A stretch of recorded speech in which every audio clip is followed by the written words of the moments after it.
Hörmətli izləyicilər, kanala abunə olub like etməyi unutmayın. Günün xəbərləri təqdim edir. Bu rayonlara qar yağıb, bəzi yerlərdə hava şəraiti qısa müddətə dəyişib, arabir leysan xarakterli yağış yağıb, şimşək çaxıb. Bu barədə Manset, Azla Milli Hidrometeorologiya Xidmətindən bildirilib. Yüksək dağlıq ərazilərdə, Şahdağ, Kəlbəcər, Qubadlı, Laçında isə qar yağıb.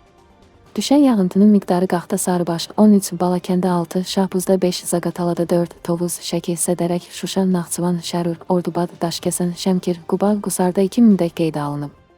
Bir sıra ərazilərdə şimal-qərb küləyi əsib. Küləyin maksimal sürəti Bakıda və Abşeron yarımadasında 21, Şahdağda 20, Culfa və Naftalanda 18, Mingəçevir və Naxçıvanda 16 əmsdə güclənib.